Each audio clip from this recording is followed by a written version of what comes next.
வணக்கம் ஸ்டூடெண்ட்ஸ். இந்த வீடியோவில் நம்ம பார்க்க போகிறது அக்கௌண்டன்சி பார்க்க போகிறோம். 12th ஸ்டாண்டர்ட் யூனிட் 1ல் இருக்கக்கூடிய அக்கௌண்ட்ஸ் ஃப்ரம் இன்கம்ப்ளீட் ரெக்கார்ட்ஸ் தான் இந்த வீடியோ நம்ம பார்க்க போகிறோம். இது வந்து 2025 and 26 பேட்ச்க்கான வீடியோஸ். ஓகேவா? இது வந்து உங்களுக்கு ரொம்பவே யூஸ்ஃபுல்லாக இருக்கும். ஏஜ் அகாடமிலேருந்து இந்த வீடியோ நான் உங்களுக்கு ப்ரொவைட் பண்ணுறேன். உங்களுக்கு இதில் ஏதாவது டவுட் இருக்குது அப்படின்னா கமெண்ட் பாக்ஸில் கமெண்ட் பண்ணுங்கள். நிச்சயமாக நான் அதை கிளாரிஃபை பண்ணுறேன். இதே மாதிரி கண்டினியூவாக 12th ஸ்டாண்டர்ட் அக்கௌண்டன்சி வீடியோஸ் வந்துட்டே தான் இருக்கும். ஸோ சேனலை தொடர்ந்து வாட்ச் பண்ணுங்கள். இன்றைக்கி அக்கௌண்ட்ஸ் ஃப்ரம் இன்கம்ப்ளீட் ரெக்கார்ட்ஸ் இதை என்ன அப்படின்னு தான் பார்க்க போகிறோம். ஓகேவா? இது பார்ட் 1 வீடியோ தான். ஸோ இன்கம்ப்ளீட் ரெக்கார்ட்ஸ்னால் என்ன அப்படிங்கிறத முதல்ல பார்ப்போம்.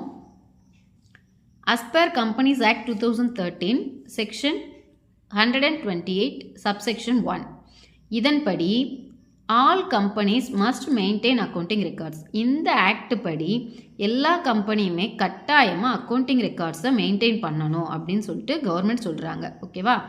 As per companies act 2013 section 128 subsection 1 இந்த ஆக்ட் படி எந்த கம்பெனியாக இருந்தாலும் கண்டிப்பாக மஸ்ட் மெயின்டைன் அப்படின்னா கண்டிப்பாக அக்கௌண்டிங் ரெக்கார்ட்ஸ் மெயின்டைன் பண்ணணும் அப்படின்னு சொல்கிறாங்க. ஆனால் some organizations may or may not strictly follow the double entry system. sole proprietor கொடுத்துருக்காங்க. அதாவது தனிநபர் வணிகம் பண்ணுறாங்க இல்லையா, அவங்க சில நேரங்களில் அவங்களுடைய டபுள் என்ட்ரி சிஸ்டம் அவங்க ஸ்ட்ரிக்டாக ஃபாலோ பண்ணுவாங்களா அப்படின்னா ஒரு சிலர் ஃபாலோ பண்ணுவாங்க, ஒரு சிலர் ஃபாலோ பண்ண மாட்டாங்க. இந்த மாதிரி டபுள் என்ட்ரி சிஸ்டமை ஸ்ட்ரிக்டாக ஃபாலோ பண்ணாத ஆர்கனைசேஷன் அவங்க மெயின்டைன் பண்ணுற ரெக்கார்ட்ஸை தான் நம்ம இன்கம்ப்ளீட் ரெக்கார்ட்ஸ்னு சொல்கிறோம். Accounting records are not prepared in its entirely as under double entry system.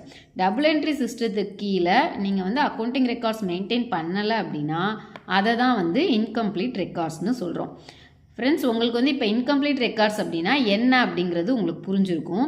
So இந்த இன்கம்ப்ளீட் ரெக்கார்ட்ஸ் இந்த மாதிரி இன்கம்ப்ளீட் ரெக்கார்ட்ஸாக இருக்குது அப்படின்னா இதுலேருந்து நீங்கள் எப்படி அக்கௌண்ட்ஸ் போட முடியும், இதுலேருந்து எப்படி நீங்கள் பேலன்ஸ் ஷீட் போட முடியும், இதுலேருந்து எப்படி ப்ராஃபிட் அண்ட் லாஸ் கண்டுபிடிக்க முடியும் அப்படிங்கிறது தான் இந்த சாப்டரில் நம்ம தெளிவாக பார்க்க போகிறோம். அதுக்கு முன்னாடி இந்த இன்கம்ப்ளீட் ரெக்கார்ட்ஸோட ஃபீச்சர்ஸ் என்ன அப்படின்னு சொல்லிட்டு நம்ம பார்ப்போம். அக்கௌண்டிங் இன்கம்ப்ளீட் ரெக்கார்ட்ஸோட ஃபீச்சர்ஸ் என்ன அப்படின்னு பார்க்க போகிறோம். ஃபஸ்ட்டு பார்த்தீங்கன்னா அன்சைன்டிஃபிக் வே. இது அதாவது அக்கௌண்டிங் ஸ்டாண்டர்ட்ஸை இவங்க ஃபாலோ பண்ணலை. ஸோ இதை அன்சைன்டிஃபிக் வே அப்படின்னு நம்ம சொல்கிறோம். ஓகேவா? நெக்ஸ்ட் ஒன் பாருங்கள். இந்த இன்கம்ப்ளீட் ரெக்கார்ட்ஸில் கேஷும் பர்சனல் அக்கௌண்ட்ஸும் மட்டும்தான் மெயின்டைன் பண்ணுறாங்க. கேஷ் அக்கௌண்ட்டும் பர்சனல் அக்கௌண்ட்டும் மட்டும்தான் மெயின்டைன் பண்ணுறாங்க. ரியல் அக்கௌண்ட் நாமினல் அக்கௌண்ட்ஸ் எல்லாம் இதில் மெயின்டைன் பண்ணுறது கிடையாது. சில நேரங்களில் ஃபுல் டிரான்சாக்ஷனும் ஒரு சில டிரான்சாக்ஷனை கம்ப்ளீட்டாகவே இவங்க ஒமிட் பண்ணிடுறாங்க. இதை நீங்கள் ஞாபகம் வச்சுக்கணும். இன்கம்ப்ளீட் ரெக்கார்ட்ஸில் என்ன செய்கிறாங்க பார்த்தீங்கன்னா கேஷும் பர்சனல் அக்கௌண்ட்டும் தான் மெயின்டைன் பண்ணுறாங்க. Real account nominal account maintain பண்ணுறது கிடையாது. சில நேரங்களில் அந்த டிரான்சாக்ஷன் முழுமையாக கூட ஒமிட் ஆயிரும், கம்ப்ளீட்டடாக ஒமிட் ஆயிரும் அப்படின்னு சொல்லியிருக்காங்க. இதில் எந்த யூனிஃபார்மிட்டியும் இருக்காது. ஓகேவா? இவங்க என்ன செய்கிறாங்கன்னா இந்த மாதிரி இன்கம்ப்ளீட் ரெக்கார்ட்ஸ் அந்த ப்ரொப்ரைட்டரோட நீட்ஸ்க்கும் அவருடைய கன்வீனியன்ஸ்க்கும் ஏற்ற மாதிரி தான் மெயின்டைன் பண்ணுறாங்க. யூனிஃபார்மிட்டி இருக்காது. ப்ரொப்ரைட்டரோட தேவைக்கும் அவருடைய வசதிக்கும் இந்த மாதிரி ரெக்கார்ட்ஸை அவங்க மெயின்டைன் பண்ணிக்கிறாங்க. அப்படி இருக்கிறனால இந்த account it cannot show the true and fair view. இப்போ அவங்க வசதிக்கு அவங்க இந்த அக்கௌண்ட்டை மெயின்டைன் பண்ணுறாங்க, இன்கம்ப்ளீட் ரெக்கார்ட்ஸை மெயின்டைன் பண்ணுறாங்க. ஸோ இதனால் என்ன ஆகும்னா இது அதுலேருந்து நம்மளுக்கு கிடைக்கக்கூடிய ரிசல்ட் ட்ரூவாக இருக்காது. அது ஃபேர் வியூ, கம்பெனியுடைய ஃபேர் வியூவை அது காட்டாது அப்படின்னு சொல்லியிருக்காங்க. இது எந்த மாதிரியான கம்பெனிகளுக்கு இது சூட்டபிளாக இருக்குன்னு பாருங்கள். It is suitable for sole traders or partnership foam.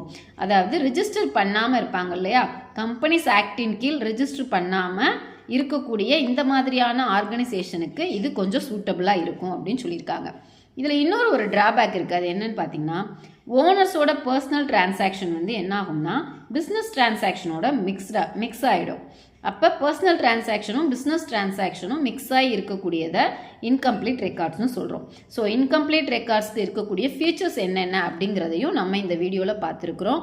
Friends, next வீடியோவில் நம்ம லிமிட்டேஷன்ஸ் என்னென்ன, இன்கம்ப்ளீட் ரெக்கார்ட்ஸோட லிமிட்டேஷன்ஸ் என்ன அப்படிங்கிறத நம்ம பார்ப்போம்.